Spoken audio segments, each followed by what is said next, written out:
nggak sih prodi psikologi itu bisa baca pikiran orang? Nyaman banget dan dingin banget, banyak AC-nya, aku suka banget. Oh iya? Iya. 22 kali banget nih. 22.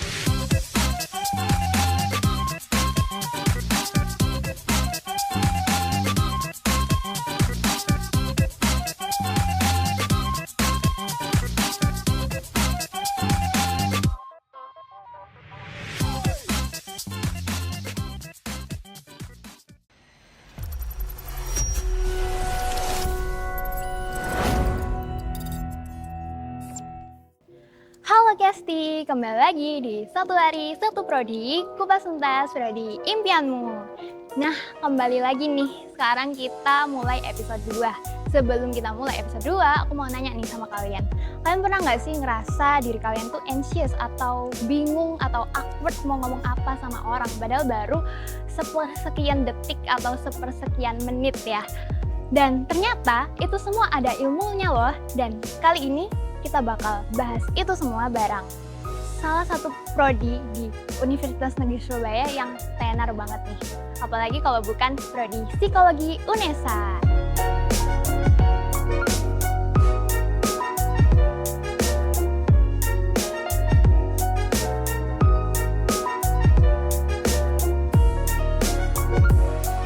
Dan kali ini aku nggak bakal sendirian nih, aku ditemani oleh satu kakak kece yang ada di sini. Mungkin bisa datang sini kak.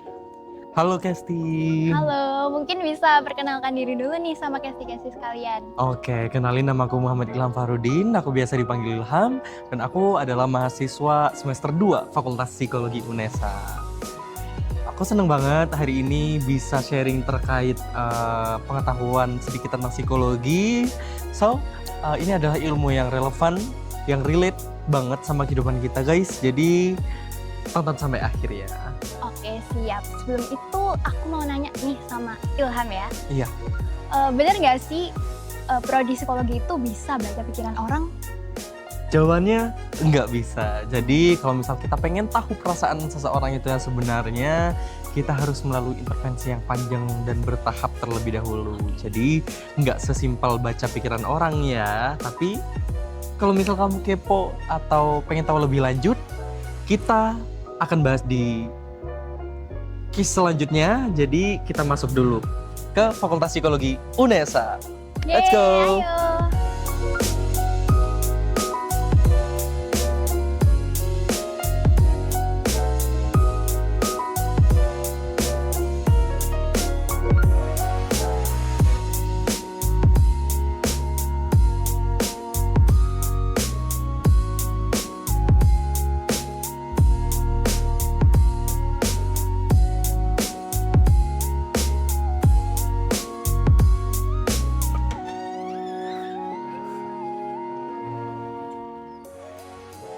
Halo Kesti, jadi ini adalah ruangan yang paling aku suka. Di ruangan pertama ini adalah coworking space, di mana mahasiswa psikologi itu biasanya kalau nugas, mau produktif, belajar, itu ada di ruangan ini. Gak cuma itu, di sini juga banyak kursi panjang, banyak stop kontak, wifi pun kencang, tempatnya juga dingin, nyaman. Makanya semua mahasiswa psikologi itu benar-benar nyaman berada di sini. Iya, aku aja mahasiswa prodi yang lain nih rasa kayak iri banget ya, di sini bener-bener nyaman banget dan dingin banget, banyak AC-nya, aku suka banget. Nah bener, jadi kalau misal nih, kan aku nih nyaman ya berada di ruangan ini. Kamu juga nyaman kan Iri? Yes, tentu. Ya, karena kita punya kenyamanan, di psikologi itu juga ada namanya place attachment. Nah itu adalah pandangan dari psikologi lingkungan, di mana keterkaitan kita terhadap ruangan yang membuat kita itu nyaman, itu adalah salah satu teori yang dibahas di psikologi lingkungan, yaitu place attachment. Jadi kalau misal kita nyaman di sini, di ruangan manapun, itu juga bisa menjadi safe place kita untuk entah itu belajar, tidur, dan lain-lain. Ya kalau misalnya di coworking space ini jangan tidur dong. Jadi di sini kita belajar produktif, dan ya inilah Fakultas Psikologi yang menuntut kenyamanan untuk mahasiswa-mahasiswanya. Wah, keren banget. Aku aku jadi nggak sabar deh pengen cobain gimana rasanya duduk-duduk di sini. Iya, kita ngobrol aja nggak sih? Iya, iya, boleh. Iya, sambil kita bahas fun fact tentang psikologi kan? Boleh, boleh. Oke, let's go. Let's go. Oke, kamu mau dengar fun fact menarik tentang psikologi nggak, Irin? Tentu mau banget. Oke, jadi Kesti sebenarnya otak manusia itu 22 kali lebih mengingat informasi yang dikemas dengan storytelling atau cerita dibandingkan dengan fakta atau data biasa, Pak. Oh iya? Iya. 22 kali banget nih. 22 kali lebih banget. Ih, pantesan. Aku tuh ngerasa lebih nginget episode drakor daripada nginget pelajaran sekolah waktu SMA dulu. Bener, jadi kalau misal nih kita lihat iklan, kita lihat video-video TikTok yang menawarkan produk. Nah, di situ kalau misal dibungkus dengan storytelling, kita kan lihatnya menarik dan pengen nonton sampai akhir kan. Nah, itu dia makanya manusia itu jauh lebih bisa untuk mengingat informasi 22 kali lebih jauh dibanding kita cuma ngelihat poster atau fakta-fakta yang disertakan oleh influencer-influencer yang biasanya. Gitu. Ih, ini ngebuka pikiran aku banget sih. Mungkin bisa lanjut ke fakta kedua ya. Oke. Kamu pernah nggak sih kalau misal kamu kurang tidur, terus kamu terkesan kayak reaktif banget, gelisah, overthinking dan lain-lain? Pernah ngerasain nggak? Pernah sering kayaknya. Nah, itu dia fun fact kita yang kedua. Jadi kayak kalau misal kita kurang tidur, itu otak kita, itu amigdala kita tuh 60% jauh lebih reaktif dari kita yang biasanya. Jadi kalau misal kita ada drama di grup tiba-tiba overthinkingan, apalagi teman-teman yang cewek-cewek nih, nah itu biasanya gara-gara kurang tidur.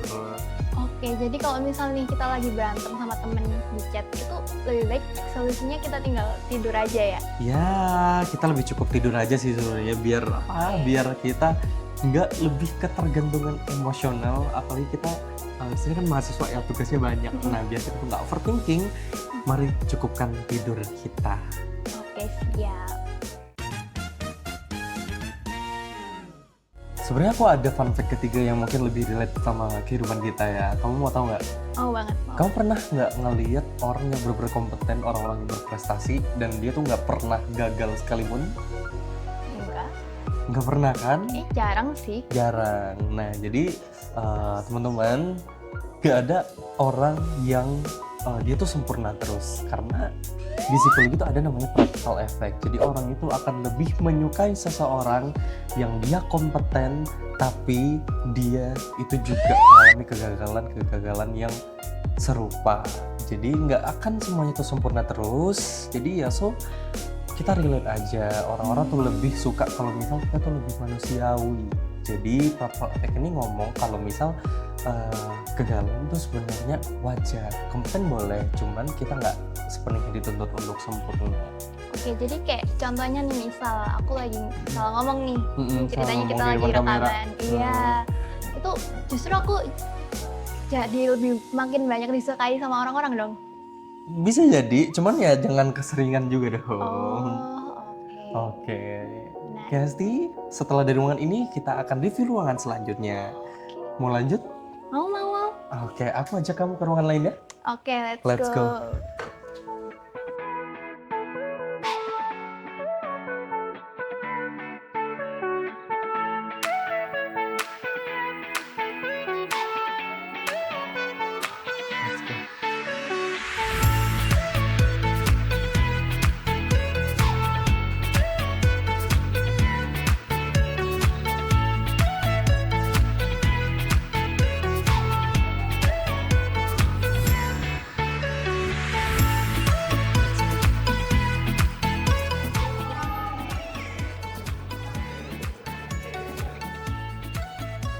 Ini dia ruang Fakultas Psikologi UNESA. Wow. Nah, jadi di sini semua ruangan kelas ini dibentuk simpel, cuman disinilah fondasi psikologi itu dibangun, teman-teman. Jadi di sini itu ruangannya sangat nyaman, kursi-kursinya pun terlihat simpel. Bahkan kalau misal kita pengen lagi ada diskusi kelompok, nah itu kita bisa fleksibel untuk pindahin kursi-kursi yang ada di sini. Dan tentu di sini nyaman banget. Ih, Iya bener banget sih, aku baru masuk tadi ya Kesti, aku ngerasa kayak hawanya langsung beda banget.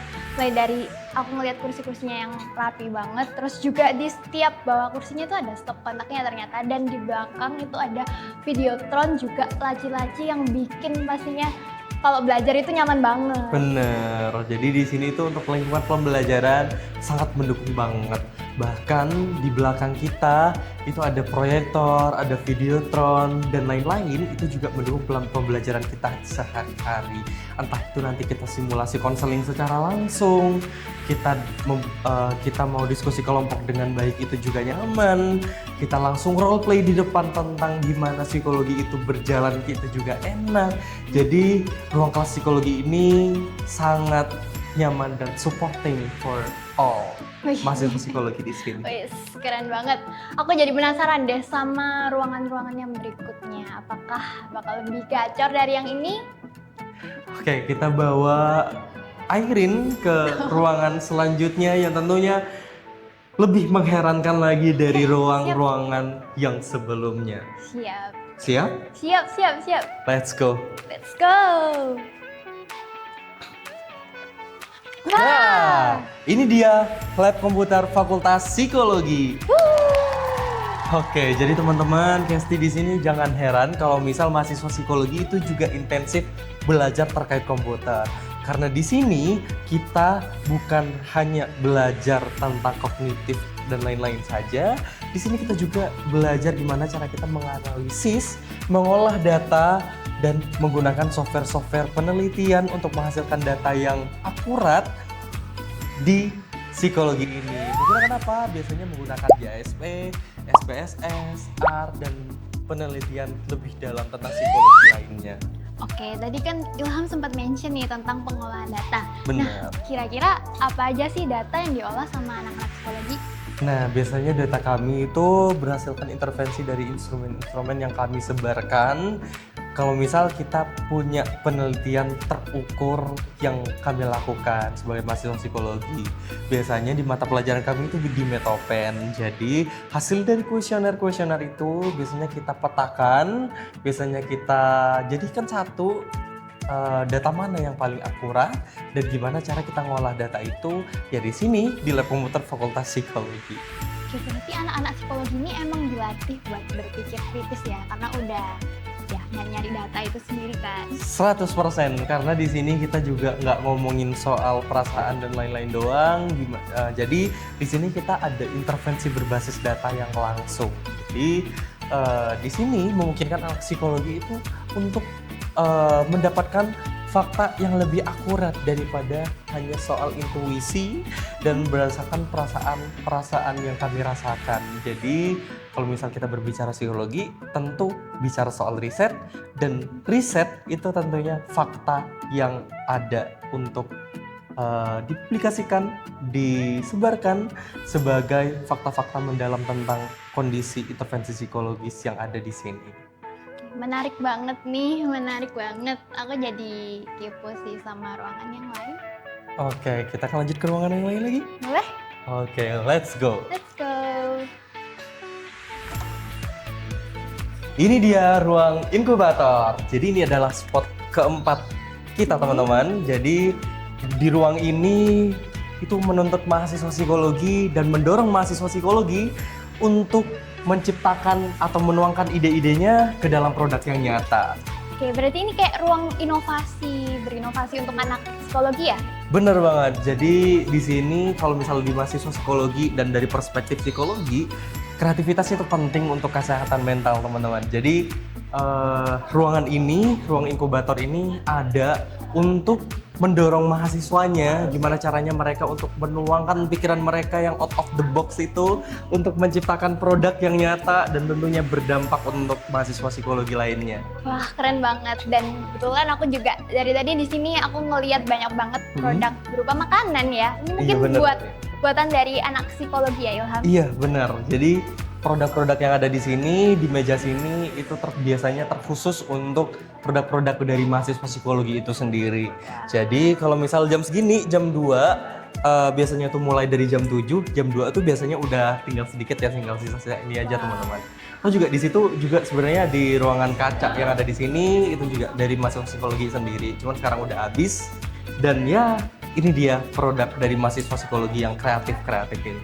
Gila, super kreatif banget sih. Dan aku jadi penasaran deh sama ruangan-ruangan lainnya. Mungkin kita bisa next Oke. ke tempat lain yuk. Yuk, let's go.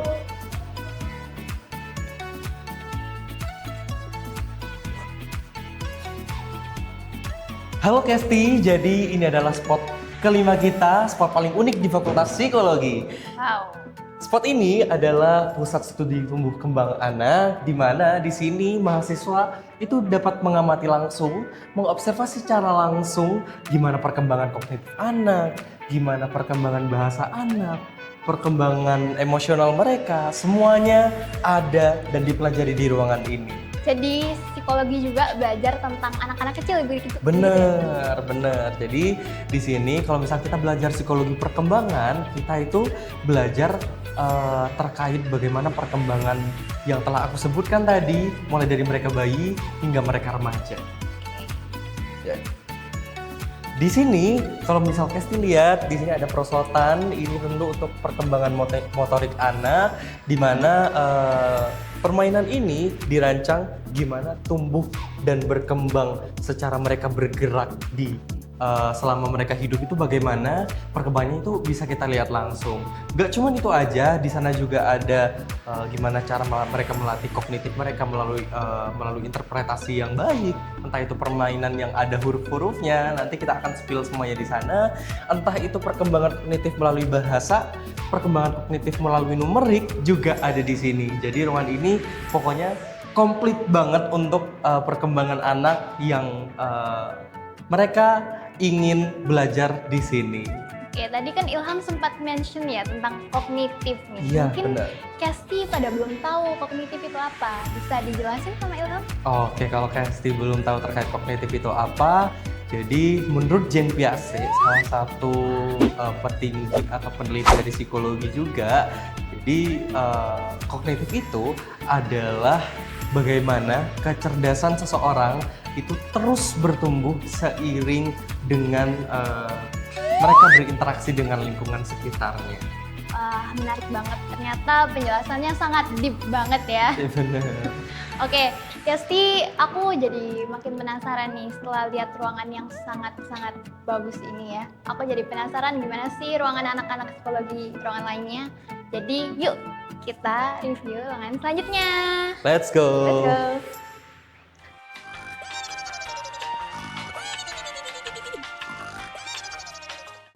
Rin, bangun Rin.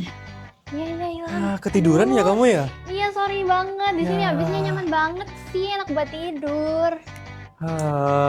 Kamu. Jadi di sini guys, ini adalah ruang teater Fakultas Psikologi. Sampai akhirnya mungkin ketiduran dari saking nyamannya. Maaf banget ya guys. Jadi di ruang teater ini biasanya dibuat untuk ruang kelas, ruang seminar. Kita juga di sini biasanya kalau misal kita bahas teater, tentu kita juga bisa nonton film interaktif di sini tentang kesehatan mental, tentang trauma dan lain-lain.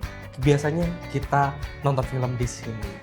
Gila, ini emang tempatnya sangat-sangat mendukung banget ya Kesti. Kalian bisa lihat nih, kursi-kursinya udah kayak di bioskop dan rasanya pasti kerasa banget vibes-nya, apalagi kalau lagi lihat film ya kan, udah. Bener, jadi kalau misal kita di sini tuh udah selesai nonton film, biasanya kita tuh juga membuka ruang dialog interaktif sama dosen-dosen, sama-sama ahli psikologi. Jadi ruang interaktif itu biasanya kita bentuk dan kita buat kalau misal kita udah selesai nonton film. Entah kita bahas filmnya dari perspektif psikologi itu bagaimana dan lain-lain tentunya. Jadi nggak cuman buat hiburan, tapi di sini juga menjadi ruang edukatif ilmiah untuk mahasiswa psikologi UNESA. Menarik banget. Aku jadi penasaran sama ruangan selanjutnya ini bakal semenarik ruangan ini nggak ya? Kamu ngajak aku nggak? Aku ajak dong Oke. tentunya. Yuk. Siap. Let's go Rin. Kita ke ruangan terakhir Fakultas Psikologi. Capek nggak? Aku udah keliling-keliling kemana-mana di sini. Jujur capek banget ya, ternyata ruang psikologi itu banyak banget. Ini kamu ngajak aku kemana lagi sih, Ilham? Oke, jadi ini adalah ruang terbesar Fakultas Psikologi UNESA. Ini adalah auditorium Fakultas Psikologi. So, welcome to auditorium Fakultas Psikologi UNESA.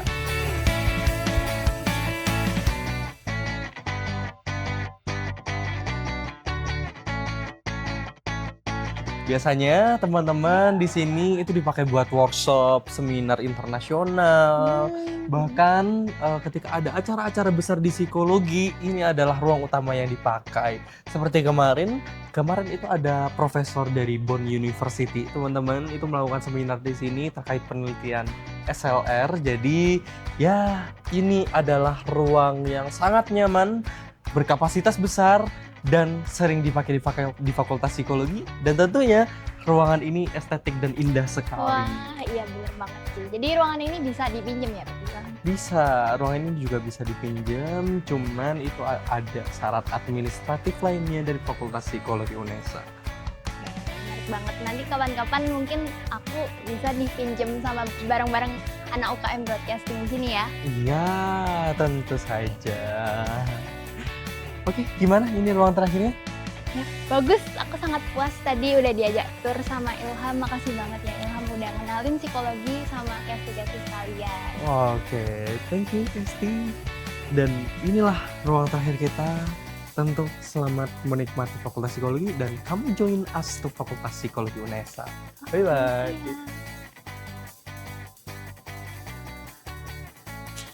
Wah, seru banget ya Kesti jalan-jalan kita bersama Ilham kali ini. Jadi aku jadi lebih tahu kalau psikologi emang nggak cuma sekedar baca pikiran doang, tapi kita juga dapat banyak banget pengajaran ya. Kita juga diajari tentang praktik di kehidupan nyata, mulai dari ruang co-working space tadi, lab komputer, sampai ruang teater. Dan itu semua punya nilai psikologisnya masing-masing. Bener banget. Siapa tahu Kesti di sini yang lagi nonton, yang nantinya bakal jadi psikolog muda. Yep. Tentu kalian pastinya ketika kalian menjadi psikolog, kalianlah yang akan berdampak kepada masa depan bangsa. Oke, sampai jumpa Kesti di episode berikutnya. Satu hari, satu prodi, kupas tuntas prodi impianmu. Dadah.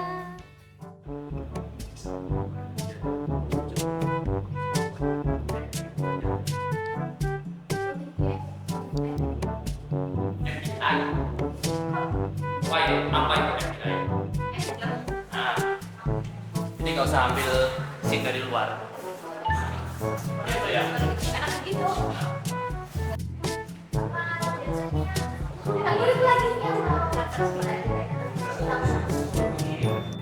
Ada menuju mana?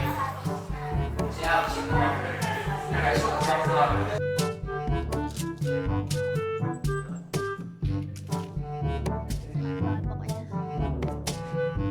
Jadi teman-teman, di sini adalah